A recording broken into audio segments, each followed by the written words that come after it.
नमस्कार, मैं हूं श्वेता सिंह और आप देख रहे हैं आज तक। 20 साल पहले बिहार से नारा निकला था, जब तक रहेगा समोसे में आलू तब तक रहेंगे बिहार में लालू। लेकिन अब पिछले 20 साल से जो सियासी नारा बिहार से निकल रहा है वो है बिहार में बहार है, नीतीश कुमार है। क्या है बिहार की ये करिश्माई राजनीति? विधायक ज्यादा हो या कम, गठबंधन एनडीए हो या महागठबंधन, मुख्यमंत्री नीतीश कुमार ही होते हैं।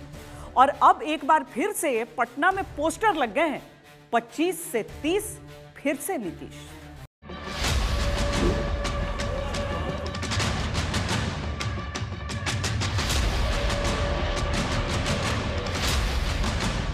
मुख्यमंत्री जी को हम क्या बोले तो अचेत अवस्था में शारीरिक तौर पर थक गए हैं, फिजिकली टायर्ड और मेंटली रिटायर्ड हैं।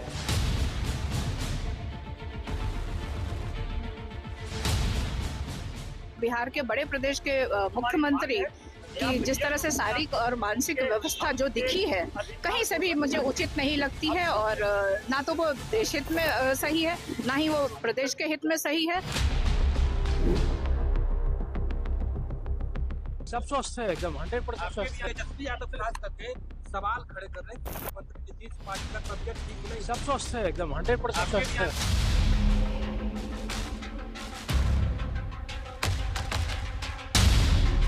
मुख्यमंत्री हमेशा परंपराओं और राष्ट्र के सम्मान के लिए प्रतीक के रूप में जाने जाते हैं। नीतीश कुमार जी 100% स्वस्थ है, अस्वस्थ लालू जी है।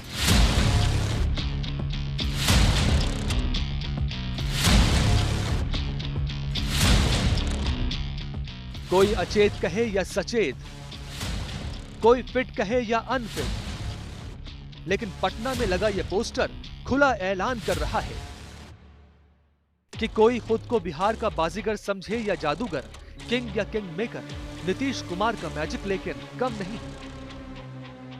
ये तार्किक रूप से और जनता की मनोदशा के अनुरूप और एनडीए गठबंधन के घटक दल के सर्वानुमति कि माननीय नीतीश कुमार जी के नेतृत्व में चुनाव होगा। अब विजय पताका फहराना तय है। हमारे नीतीश कुमार जी जो मुख्यमंत्री 20 साल से मुख्यमंत्री है, मामूली बात नहीं है। सब सवाल पूछते रहे कि एनडीए का मुख्यमंत्री चेहरा कौन? अरे नीतीश जी तो हाईजैक हो रखे हैं। वो अमित शाह जी कितने बार बोलते रहे हैं कि बस उनके नेतृत्व में चुनाव लड़ेंगे, लेकिन चुनाव के बाद ये नहीं बोला कि मुख्यमंत्री बनाएंगे कि नहीं बनाएंगे। सब कयास लगाते रहे कि अब की बार तो पक्का नीतीश से इनकार। जेडीयू को ये पोस्टर लगाना पड़ रहा है 2025 से 30 फिर से नीतीश। अब तो बीजेपी ही कह रही है कि 2025 नीतीश जी की राजनीति फिनिश। लेकिन जेडीयू का ऐलान है कि नीतीश कुमार फिर से तैयार। बीजेपी के नेताओं को भी स्वीकार कि फिर से चाहिए नीतीश कुमार। अमित शाह अंकल आए, उन्होंने भी कहा कि पिताजी रहेंगे सीएम फेस। –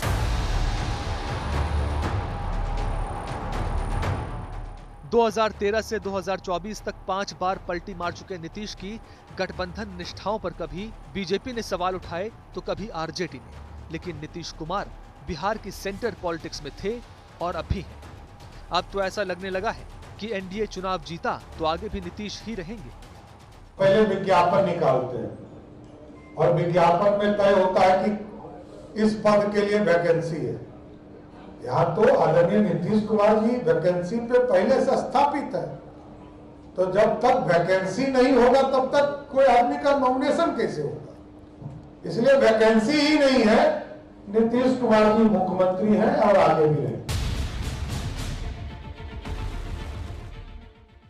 नीतीश कुमार सबसे लंबे समय तक बिहार के मुख्यमंत्री रहने का रिकॉर्ड कई साल पहले ही तोड़ चुके हैं। इससे पहले सिर्फ एसके सिन्हा थे जिनका कार्यकाल 18 साल रहा।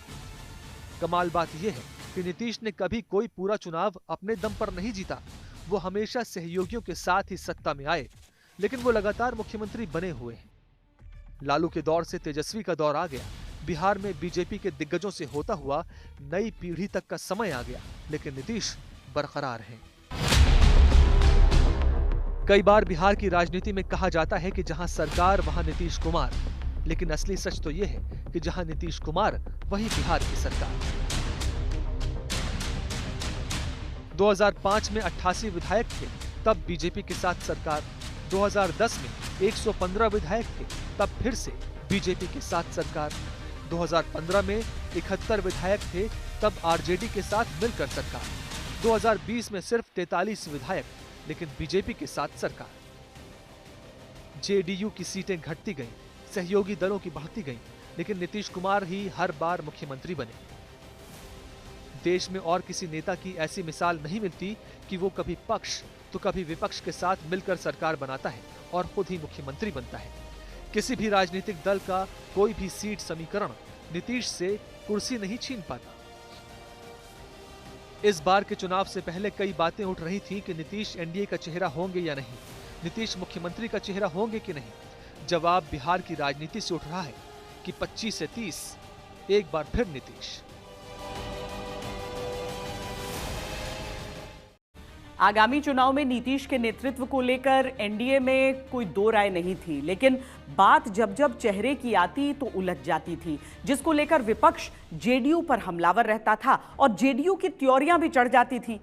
लेकिन पटना में लगा पोस्टर क्या इस बात पर मुहर है कि जीतने की स्थिति में मुख्यमंत्री का चेहरा भी नीतीश कुमार ही होंगे?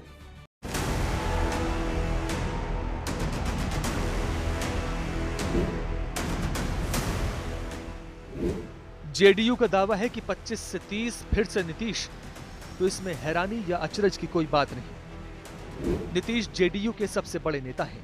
जेडीयू का यह दावा सियासी तौर पर बनता है, लेकिन बड़ी बात यह है कि जिस बीजेपी पर यह आरोप लगता है कि जिन राज्यों में उनकी सरकार नहीं होती वहां वो हर हाल में सरकार बनाती है, चाहे किसी भी स्तर की जोड़ तोड़ करनी पड़े। लेकिन बिहार में बीजेपी ऐसा कोई प्रयोग क्यों नहीं करती? नीतीश का क्या जादू है कि बीजेपी हर बार उनके नाम पर है तैयार? नीतीश कुमार जी एनडीए के सर्वमान्य नेता हैं और नीतीश कुमार जी के नेतृत्व में आगे का जो 2025 का चुनाव है उसका आगाज हम लोग कर चुके हैं। और जिस तरह से नीतीश कुमार जी के नेतृत्व में बिहार का विकास हुआ है कि आज किसी विपक्षी को इतनी ताकत नहीं है कि वो विकास पर चर्चा कर सके। मैंने एक बार चुनौती भी दिया है कि जो लोग दिन भर गाल बजाते रहते हैं, अगर उनमें हिम्मत है तो विकास पर आकर चर्चा करे, डिबेट करे, क्योंकि जनता सरकार को इसलिए चुनती है कि वो विकास करे, विकसित बिहार बनाए।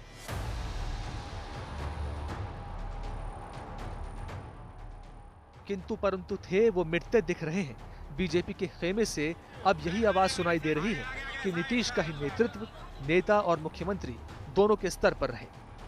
इसमें सबकी सहमति सम्मिलित है, यानी इस बार भी फिर से नीतीश कुमार। जनता को अपील करता हूं कि आप सब एनडीए की सरकार बनाएं, पिताजी को तो नेतृत्व में लाएं। अमित शाह अंकल आए, उन्होंने भी कहा कि पिताजी ही रहेंगे सीएम फेस। फिर सम्राट चौधरी जी भी ने कहा कि वो तो 15 साल हमारे साथ हैं, तो पिताजी के नेतृत्व में लड़े, चुनाव जीते हैं और विकास का काम जारी रखें। जरा सोचिए, 2020 के विधानसभा चुनाव में बीजेपी ने 74 सीटें जीती, जेडीयू को सिर्फ 43 सीटें मिली। बीजेपी को फिर भी उन्हें मुख्यमंत्री बनाना पड़ा। मौजूदा दौर में नीतीश कुमार सीटों के लिहाज से सबसे कमजोर स्थिति में है, लेकिन अब इसे जादू ना कहें तो क्या कहें कि वो ही एनडीए के मुख्यमंत्री फेस बनते दिख रहे हैं।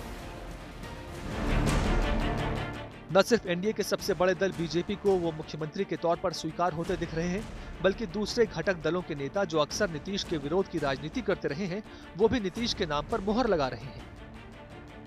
और एक बार फिर से मौजूदा मुख्यमंत्री 2025 बिहार विधानसभा चुनाव परिणामों के बाद फिर से मुख्यमंत्री पद की शपथ लेंगे, इसमें किसको डाउट है? और दिया है, 2 बार दिया।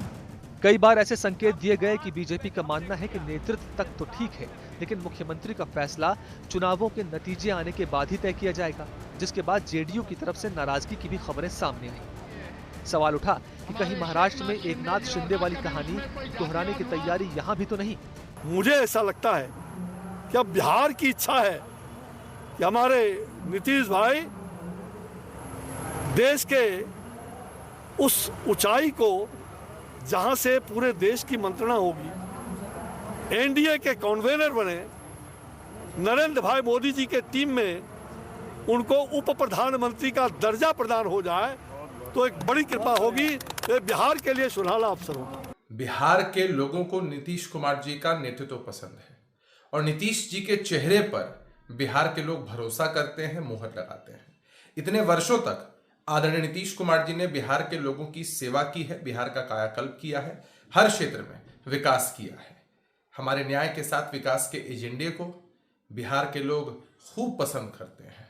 नीतीश जी बिहार में एनडीए का नेतृत्व कर रहे हैं, इस विधानसभा के चुनाव में भी करेंगे और बिहार के लोग निश्चित रूप से फिर एक बार नीतीश जी के चेहरे पर मुहर लगाएंगे, एनडीए को जिताएंगे। हरियाणा के बीजेपी मुख्यमंत्री ने तो ऐसा बयान दे दिया कि खलबली ही मच गई। भाइयों, सम्राट चौधरी जी बैठे हैं, हरियाणा के बाद इब्जा बिहार की बारी है। ये विजय का झंडा ये बिहार के अंदर भी फहराया जाएगा और हमारे सम्राट चौधरी के नेतृत्व में फहराया जाएगा।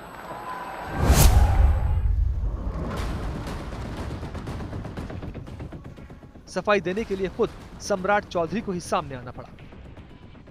देखिए, नीतीश कुमार जी के नेतृत्व में आज भी सरकार है और आगे भी हम सरकार में नीतीश कुमार के नेतृत्व में लड़ेंगे।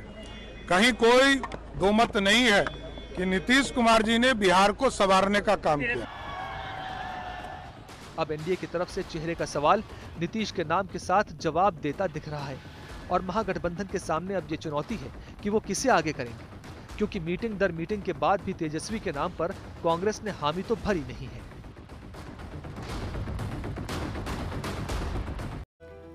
राजस्थान के पूर्व मुख्यमंत्री अशोक गहलोत ने कभी कहा था कि वो तो कुर्सी छोड़ना चाहते हैं, लेकिन मुख्यमंत्री की कुर्सी उन्हें नहीं छोड़ती है। उनकी कुर्सी तो उसके कुछ साल बाद चली गई, लेकिन यह बात नीतीश कुमार पर फिट बैठती है। क्या पिछड़े वर्ग के वोटों की ताकत उन्हें अजेय बनाती है, या सुशासन बाबू का टैग बिहार में उनकी छवि मजबूत करता है? 9 बार मुख्यमंत्री की शपथ ले चुके नीतीश 10वीं बार का दावा ठोक रहे हैं। इसके पीछे की असली ताकत क्या है? बोल रहे हैं ये सुनाई नहीं पड़ता। अगर आपको कोई समस्या है तो आप लिख करके देना दीजिए हमको। बैठ जाइए, हम उसको देखेंगे। जाके बैठिए, चलिए आप बैठ जाइए। सब करिए, काहे के लिए खड़े हैं? अरे हो गया भाई, बैठिए बैठिए। फालतू बात है, बिना मतलब का क्या मालूम है? सुनिए पहले, एक मिनट हो गया। हम कहते थे कि तुम लोग देख लो वहां पर क्या हुआ, कोई इधर से उधर गड़बड़ किया है तो उस पर एक्शन होना चाहिए। ये सब बात हम पहला दिन कहीं भी समझौता कर सकते हैं। काम किया गया हम लोग की सरकार में, कुछ मालूम है? आप उस पटिया में हैं, इसके हस्बैंड टूट गए तो अपना वाइफ को बना दिया। अरे ये सब कोई मतलब है जी? जो हुआ है आई लोग भी बनी हुई तो कोई महिला के लिए की है? ये सारा का सारा काम महिलाओं के लिए कितना हुआ है मालूम है? एक एक बात हमने बता दिया। आप महिला को कोई दिक्कत नहीं है, एक एक तरह से कुछ नहीं जानती हो। अरे यही लोग बना दिया है तो तू लोग का कौन महिला का है? नीतीश कुमार गुस्से में दिखते हैं तो बिहार की राजनीति में निशाने पर आते हैं। नीतीश कुमार की समझ पर अक्सर विपक्ष सवाल उठाता है। नीतीश कुमार के व्यवहार पर उनके आलोचक सेहत का हवाला देते हैं।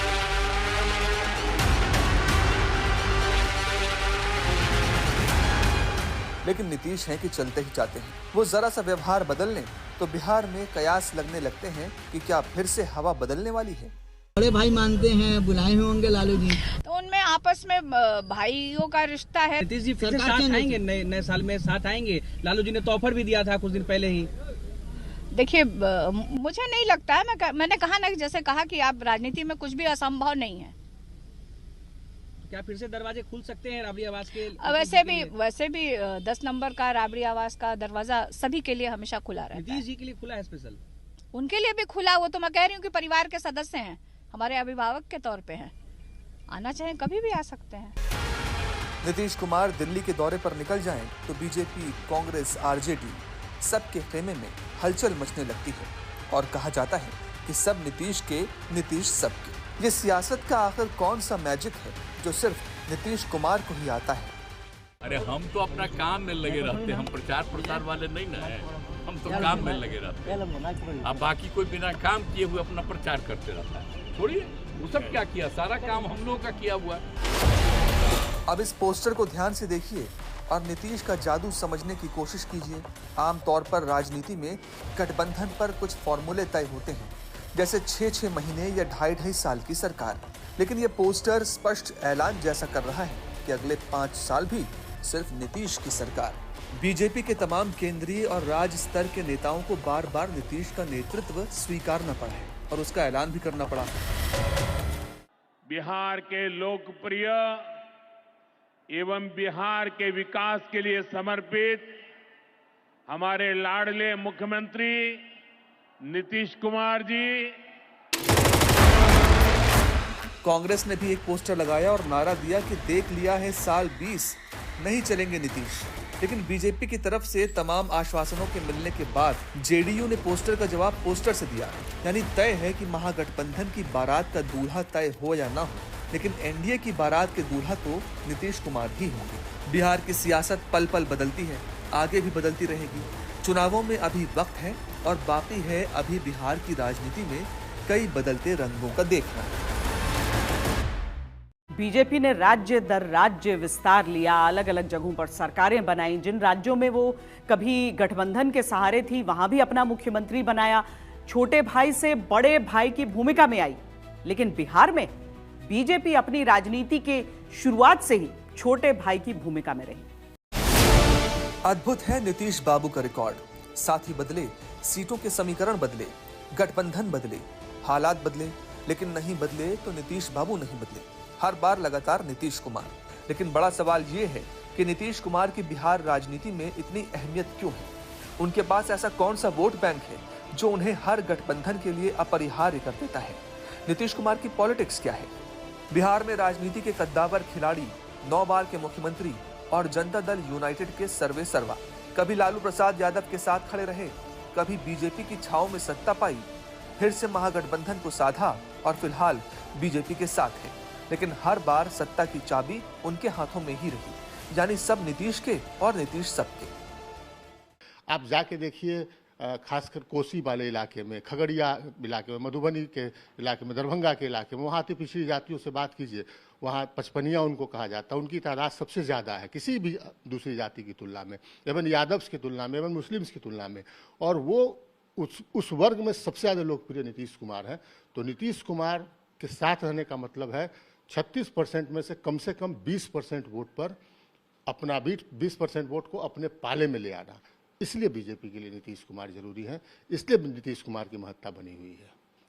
ये सबसे बड़ा फैक्टर है। इसके अलावा आप मान सकते हैं कि नीतीश कुमार का अपना जाति का वोट है, उसकी भी तादाद है, तो वो नीतीश कुमार के साथ रहेगा। कुशवाहा अच्छी खासी तादाद में, उनके भी बड़े हिस्से पर नीतीश कुमार का असर है। तो नीतीश कुमार, आप मान लीजिए कि बिहार की कुल आबादी का 15 से 20% वोट नीतीश कुमार के साथ कहीं ना कहीं खड़ा रहा है पिछले कई चुनावों में। देखने में तो नीतीश कुमार की सबसे बड़ी राजनीतिक पूंजी है उनके फैसले। उन्होंने लॉ एंड ऑर्डर पर काम किया, हालांकि विपक्ष उंगलियां उठाता रहता है। लड़कियों की शिक्षा को बढ़ावा दिया और ग्रामीण इलाकों में सड़कों का जाल बिछाया। इसके साथ ही उनका सोशल इंजीनियरिंग का फॉर्मूला उन्हें हमेशा प्रासंगिक बनाए रखता है। लेकिन एक वजह है नीतीश कुमार का कोर वोट बैंक, जो 2 मजबूत जातीय आधारों पर टिका है, कुर्मी क्वेरी और अति पिछड़ा वर्ग। 2.88% कुर्मी वोट हैं, 4.27% क्वेरी और 36.01% अति पिछड़े, यानी कुल 43% वोटों की ताकत नीतीश कुमार के साथ है। अब वो जिस भी गठबंधन में जाते हैं उसके वोट भी मिलते हैं और सरकार भी बन जाती है। ये आंकड़ा भी देखिए, 2015 में जब नीतीश आरजेडी के साथ थे तब 71% कुर्मी वोट, 31% क्वेरी और 35% अति पिछड़े वोट उनके गठबंधन को मिले। इसी तरह 2020 में जब नीतीश बीजेपी के साथ आए तब 81% कुर्मी, 51% क्वेरी और 58% अति पिछड़े वोट उन्हें मिले। यानी जिधर नीतीश उधर उनका पारंपरिक वोटर। इस ताकत को कभी कोई कम नहीं कर पाया। 2022 में नीतीश ने बीजेपी का साथ छोड़ा और महागठबंधन में लौट आए, लेकिन 2024 में फिर से बीजेपी के साथ आ गए। इतनी बार पाला बदलने के बावजूद नीतीश कुमार की प्रासंगिकता कम नहीं हुई और इसके सिर्फ 2 वजह हैं: वोट ट्रांसफर करने की काबिलियत और सामाजिक संतुलन बनाने की क्षमता। महागठबंधन की तरफ से पोस्टर लगाया गया है कि देख लिया है साल 20 नहीं चाहिए चचा नीतीश। अब एनडीए की तरफ से 25 से 30 फिर से नीतीश का नारा तो है ही, आधिकारिक ऐलान नहीं हुआ है, लेकिन बयान तमाम है जिसमें यह कहा गया है कि नीतीश ही जीतने की स्थिति में मुख्यमंत्री रहेंगे। लेकिन महागठबंधन के सामने अब यह सवाल है कि उनका चेहरा कौन होगा, कोई होगा भी या नहीं होगा। यह सवाल इसीलिए क्योंकि महागठबंधन की मीटिंग में नीति नेतृत्व के मामले में तो तेजस्वी को नेता मान लिया गया, लेकिन मुख्यमंत्री के चेहरे पर कुछ कहा नहीं गया। इंडिया गठबंधन की कोऑर्डिनेशन कमेटी बनाई गई है जिसके नेतृत्व तेजस्वी जी करेंगे।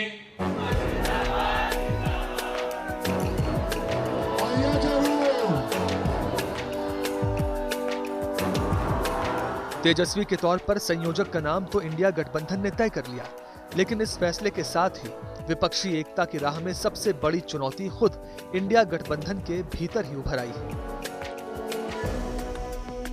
सवाल वही पुराना है कि मुख्यमंत्री का चेहरा कौन?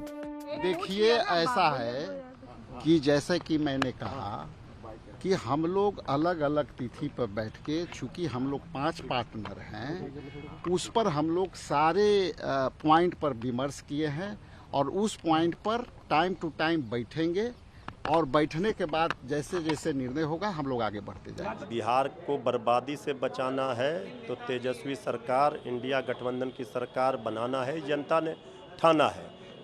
तेजस्वी यादव जी नेतृत्व करता है महागठबंधन के, ड्राइविंग सीट पर हैं, मुख्यमंत्री का चेहरा है, ये भी पूरी तरह से क्लियर है, इसमें कोई कंफ्यूजन नहीं है। जो आज शुरू हुआ है उसको सारे दलों से मिलकर कंबाइंड कंसेंसस बनाकर, रणनीति बनाकर हम आगे बिहार में बढ़ेंगे। भागलपुर का जो लीक्ड वीडियो था, बीजेपी के तमाम बड़े लोग, केंद्रीय मंत्री से लेकर के राज्य के स्तर के मंत्रीगण क्या कह रहे थे? तेजस्वी को अटैक मत करो, उसकी छवि बहुत अलग है। क्या साबित करता है? लीडरशिप वहीं सन्निहित है।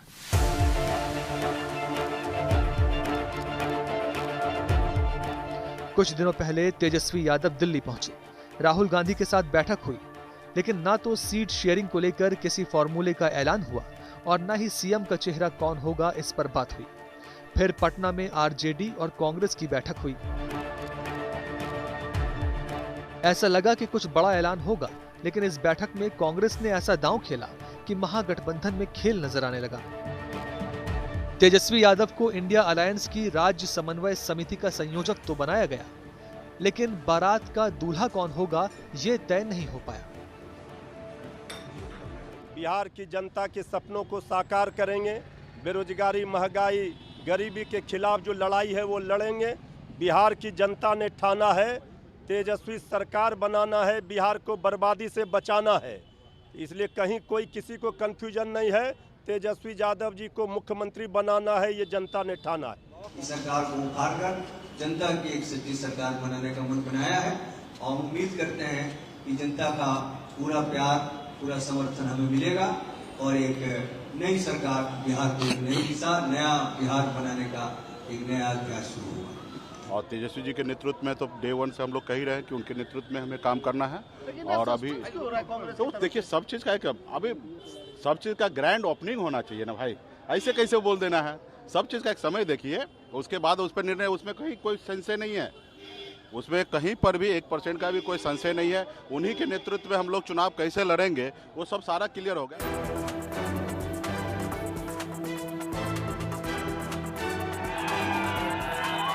महागठबंधन में सबसे बड़ा दल है आरजेडी। नीतीश कुमार के एनडीए में लौटने के बाद महागठबंधन की अगुवाई की जिम्मेदारी तेजस्वी यादव के कंधों पर है।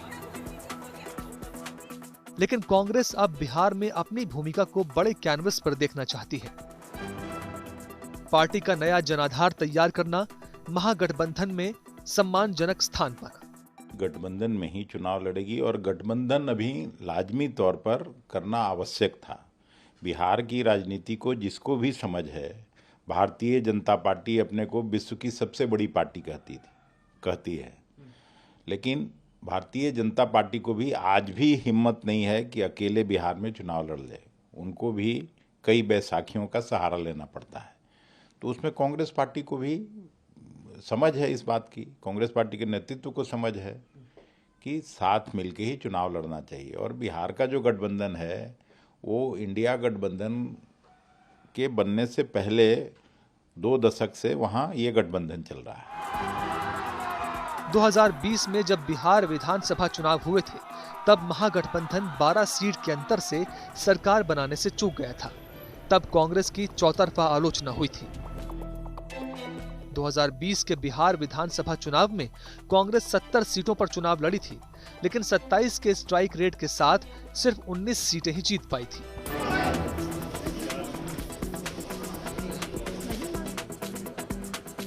चेहरे की लड़ाई अब बिहार के दोनों गठबंधनों की तरफ है। फिलहाल जो सवाल महागठबंधन के नेता एनडीए से पूछा करते थे कि मुख्यमंत्री का चेहरा कौन, अब वही सवाल महागठबंधन के सामने है। आरजेडी को तेजस्वी के सिवा और कोई कबूल नहीं। दूसरी तरफ कांग्रेस है जो नए प्रयोग के साथ आगे बढ़ रही है।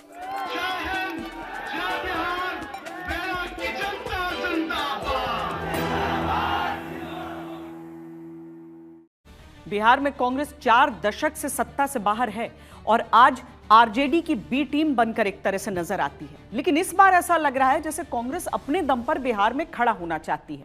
कांग्रेस बिहार की चुनावी पिच पर युवा नेता कन्हैया कुमार, दलित नेता राजेश कुमार और सीमांचल में पकड़ रखने वाले पप्पू यादव को आगे करके राजनीति को नई धार देने की रणनीति बनाती दिख रही है। दूसरी तरफ वो महागठबंधन में रहते हुए चुनाव लड़ने की तैयारी करती भी दिख रही है। आखिर बिहार में कांग्रेस के मन में क्या है?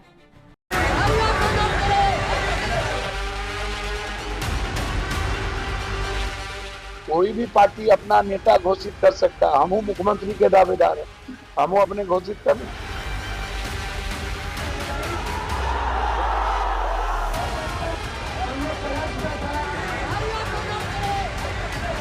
हम तो जो है सरकार से नौकरी मांग रहे हैं, सरकार को कह रहे हैं कि पलायन रोकिए। सरकार हमारी बात सुनी नहीं। बिहार की राजनीति के बारे में कहा जाता है जो जितना समझा वो उतना कम समझा। ये दिखते कुछ और है, होते कुछ और है, बताया कुछ और जाता है, सामने कुछ और आता है। महागठबंधन की ये तस्वीरें देखिए, देखते ही लगता है कि जैसे हम साथ साथ हैं, लेकिन जो हो रहा है उससे सवाल उठता है कि क्या वाकई हाथ के साथ दिल भी मिल रहे हैं। जब अधिसूचना जारी होगी, हमारा गठबंधन है और हम लोग मजबूती से चुनाव लड़ेंगे। चुनाव की घोषणा के बाद चुनाव लड़ा जाएगा, बहुमत आने के बाद निर्णय हो जाएगा कौन किस पद पर बैठेगा। स्पष्ट है कि श्री तेजस्वी यादव जी महागठबंधन का मुख्यमंत्री का चेहरा 2020 के चुनाव में थे बिहार में। 2025 में श्री तेजस्वी यादव जी ही मुख्यमंत्री का चेहरा है, इसमें कहीं कोई कंफ्यूजन नहीं है। महागठबंधन की अहम बैठक में तेजस्वी यादव को मुख्यमंत्री फेज घोषित करने पर सहमति नहीं बन पाई। इसे क्या समझा जाए? क्या कांग्रेस दबाव की राजनीति कर रही है? क्या कांग्रेस बिहार में अपनी बड़ी भूमिका देख रही है? क्या कांग्रेस तेजस्वी के नाम पर सहमत नहीं? हम चाहते हैं कि जो महागठबंधन है वो एक मजबूत गठबंधन हो और उस मजबूत गठबंधन में कांग्रेस एक मजबूत हिस्सेदार बने। दरअसल कांग्रेस बिहार में कन्हैया कुमार को अपना चेहरा बनाकर पहले ही उतार चुकी है। कन्हैया कुमार पलायन और रोजगार का मुद्दा उठा रहे हैं, जिससे आरजेडी भी असहज है। हम तो जो है सरकार से नौकरी मांग रहे हैं, सरकार को कह रहे हैं कि पलायन रोकिए। सरकार हमारी बात सुनी नहीं। जब तक सरकार हमारी बात नहीं सुनेगी, हम लोगों की बात को सुनते रहेंगे और सरकार को अपनी बात सुनाते रहेंगे। यह प्रक्रिया सतत जारी रहेगी। आज आप पर भी, आपके वर्कर पर भी हुआ है, क्या कहेंगे? कोई बात नहीं, हम यही कहेंगे कि लाठी नहीं नौकरी दो। बेरोजगारी हटाओ यात्रा, संविधान बचाओ यात्रा, आरक्षण बढ़ाओ यात्रा पूरे देश में सबसे पहले तो हम ही लोगों ने किया था। जो असल मुद्दे हैं देश के, बिहार के जो असल मुद्दे हैं, लगातार हर बार हम लोग कहते रहे। तेजस्वी की लड़ाई बेरोजगारी से है। यानी एक तरफ तो कांग्रेस मुख्यमंत्री के चेहरे के तौर पर तेजस्वी के नाम पर सहमत फिलहाल तो नहीं दिख रही, दूसरी तरफ कन्हैया कुमार की पद यात्रा के जरिए अपनी जमीन तैयार कर रही है। इतना ही नहीं, पप्पू यादव को भी कांग्रेस बिहार में आगे कर रही है।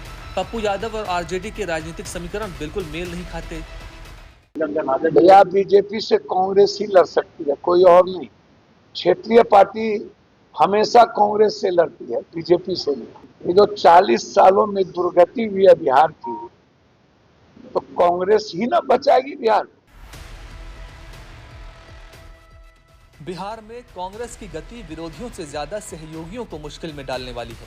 कन्हैया कुमार के जरिए सवर्ण वोटर्स पर निशाना, पप्पू यादव के जरिए यादव वोटर्स पर निशाना, नए बिहार कांग्रेस अध्यक्ष के जरिए दलित वोटर्स पर निशाना। यानी कांग्रेस जितनी मजबूत होगी उतना ही आरजेडी के पारंपरिक वोट बैंक में सेंध लगेगी। बिहार चुनाव 2020 में कांग्रेस के खराब प्रदर्शन का एक कारण तत्कालीन अध्यक्ष अखिलेश प्रसाद सिंह को माना गया। अखिलेश प्रसाद सिंह को लालू का करीबी माना जाता है। उन्होंने ही लालू यादव से बात करके 2020 के चुनाव में 70 सीटें ली थी। ये वो सीटें थीं जिस पर कांग्रेस कमजोर थी। इसकी वजह से कांग्रेस सिर्फ 19 सीटें जीत सकी। बिहार चुनाव से पहले कांग्रेस ने बिहार नेतृत्व बदलकर राजेश राम को अध्यक्ष और राहुल गांधी के करीबी कृष्णा अल्लावरू को प्रभारी बनाया। सवाल उठ रहा है, जब से आप प्रभारी बने हैं, लगातार यह परंपरा रही है कि कांग्रेस पार्टी के जो प्रभारी हैं, प्रदेश अध्यक्ष हैं, लालू जी से आशीर्वाद लेने जाते रहे हैं। आप अभी तक नहीं गए हैं, जाएंगे? देखिए, बहुत सीधी बात है। मैंने कहा कांग्रेस की रणनीति क्या है, मजबूत कांग्रेस मजबूत इंडिया। इससे आगे मुझे कहने की कुछ और जरूरत नहीं है। बिहार में महागठबंधन की सरकार नहीं बन पाई। पिछली बार तो ये माना गया कि कांग्रेस के कमजोर रहने की वजह से जितनी सीटें आनी चाहिए थी वो नहीं आ पाई। साफ है कि कांग्रेस बिहार में अपनी सियासी जमीन तलाश रही है, लेकिन आरजेडी को ये साझेदारी से ज्यादा चुनौती बन रही है। बिहार में हर पार्टी इन दिनों राजनीतिक प्रयोगों में जुटी है और प्रयोग हो रहे हैं मुसलमानों के वोट बैंक को लेकर। बीजेपी ने देश भर में रमजान में सौगाते मोदी पैकेट बांटे, बिहार में भी बंटे। आरजेडी मुसलमानों को अपना पुराना वोट बैंक मानती है। नीतीश को वक्फ बिल पास होने के बावजूद मुसलमानों पर पूरा भरोसा है। तो बिहार में मुसलमान इस बार नीतीश कुमार से हटेंगे या महागठबंधन में बटेंगे?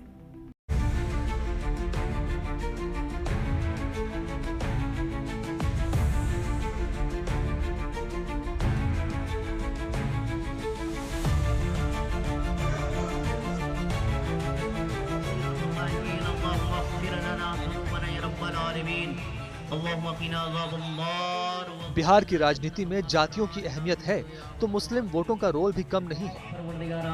यहाँ पर हम सब जुमला हिंदुस्तानी, और इसके पीछे है उनकी सामाजिक और राजनीतिक संरचना।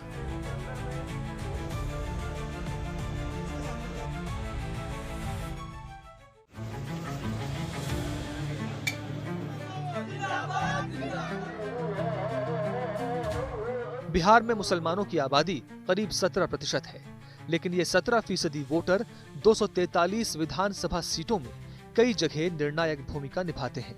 खासकर सीमांचल, मिथिलांचल और मगध क्षेत्र में मुस्लिम वोटर चुनाव का रुख पलटने की ताकत रखते हैं। इन तीनों क्षेत्रों में लगभग 63 सीटें हैं। अगर सिर्फ सीमांचल की बात करें तो किशनगंज, कटिहार, पूर्णिया और अररिया, इन 4 जिलों में मुस्लिम आबादी 40 से 70% तक है।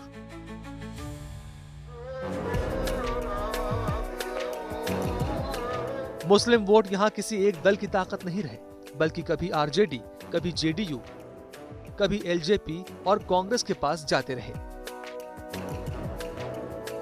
लेकिन 2020 के विधानसभा चुनाव में बिहार में एआईएमआईएम ने सीमांचल में बड़ा झटका दिया।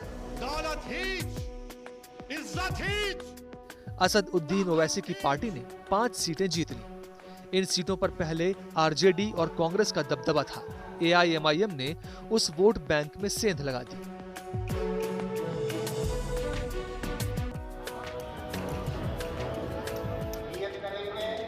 दरअसल बिहार में मुस्लिम वोटों का समीकरण बड़ा दिलचस्प है।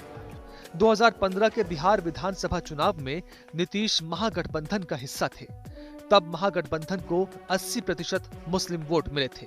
2020 का विधानसभा चुनाव एनडीए के साथ लड़ा तो मुस्लिम वोट जेडीयू को मिले सिर्फ 5%। इसी तरह 2019 के लोकसभा चुनाव में एनडीए के साथ नीतीश की पार्टी को सिर्फ 6% मुस्लिम वोट मिले। जबकि महागठबंधन को 80%। वोटिंग का ये पैटर्न दिखाता है कि मुस्लिम वोटर समय समय पर अपना नेता बदलते रहे हैं। बिहार में मुसलमानों की कुल आबादी में 73% पसमानदा मुसलमान हैं, जिनका राजनीति और वक्फ बोर्ड में नेतृत्व न के बराबर रहता है। नए कानून के बाद वक्फ बोर्ड में इनकी भूमिका बढ़ेगी तो इनका फेवरेट कौन होगा, ये बड़ा सवाल है, क्योंकि ये चुनावों में एक बड़ा फैक्टर रहने वाला है। हमारी इस खास पेशकश में अभी के लिए इतना ही। देश और दुनिया की बाकी खबरों के लिए देखते रहिए आज तक।